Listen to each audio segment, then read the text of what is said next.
അങ്ങനെ വാർ ടു കണ്ടതിൻ്റെ ക്ഷീണം മാറ്റാൻ വേണ്ടി ഞാൻ പുതിയ 2 സ്പൈ മൂവീസ് കണ്ടായിരുന്നു. ആക്ച്വലി 2 സ്പൈ മൂവി അല്ല, ഒരു മൂവിയും ഒരു സീരീസും കണ്ടായിരുന്നു. സോ ആദ്യത്തെ മൂവിയാണ് ടെഹ്റാൻ.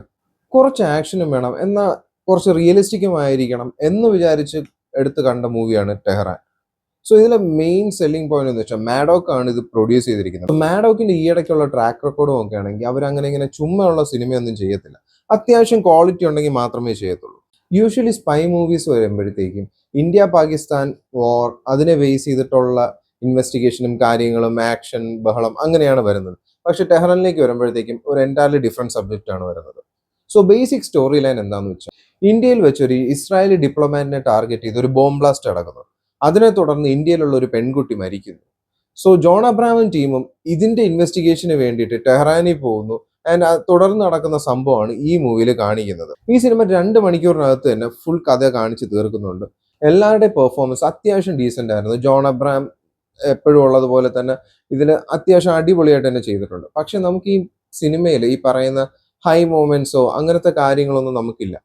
ഓവറോൾ 1 ടൈം വാച്ചബിൾ ആയിട്ടുള്ള ഈ സീരീസ് ZEE5 അവൈലബിൾ ആണ്. Please do give it A try. രണ്ടാമത്തെ സീരീസ് ആണ് സാരേ ജഹാം സെ അച്ച.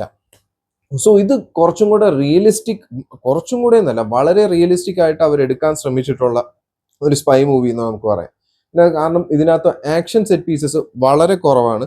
കൂടുതലും ഇതിന്റെ പൊളിറ്റിക്കലും അതിന്റെ പിന്നെ സ്പൈ വർക്ക് എങ്ങനെ നടക്കുന്നു എന്നൊക്കെ നമ്മളെ കാണിക്കുന്ന ഒരു സീരീസ് ആണ്. സോ ഇത് 6 എപ്പിസോഡ് മാത്രമുള്ള ഒരു സീരീസ് ആണ്. സോ ഇതിന്റെ ബേസിക് സ്റ്റോറി ലൈൻ എന്താന്ന് വെച്ചാൽ, 1971 ഇൻഡോ പാക് വാറിന് ശേഷം പാകിസ്ഥാൻ ഡിഫീറ്റഡ് ആയിരുന്നു. സോ അവർക്ക് ആ ഹ്യൂമിലിയേഷനിൽ നിന്ന് റിറ്റാലിയേറ്റ് ചെയ്യാൻ വേണ്ടിയിട്ട് അറ്റോമിക് ബോംബിന്റെ ആവശ്യം ഉണ്ടായിരുന്നു. സോ അവർ അത് ഡെവലപ്പ് ചെയ്യാൻ വേണ്ടി പ്ലാൻ ചെയ്യുന്നു. ആൻഡ് ഇന്ത്യയിൽ നിന്ന് ഒരു ടീം ഓഫ് സ്പൈ അങ്ങോട്ട് പോയി അത് സ്റ്റോപ്പ് ചെയ്യാൻ നോക്കുന്നു. ഇതാണ് അതിന്റെ സ്റ്റോറി ലൈൻ.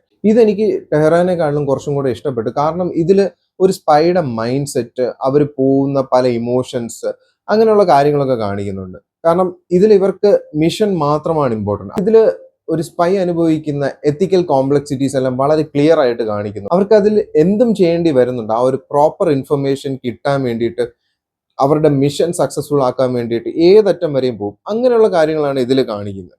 ഓവറോൾ നോക്കിയ ഒരു ഡീസെന്റ് വാച്ച് ആണ്. നെറ്റ്ഫ്ലിക്സിൽ ഇത് അവൈലബിൾ ആണ്. Please do give it A try.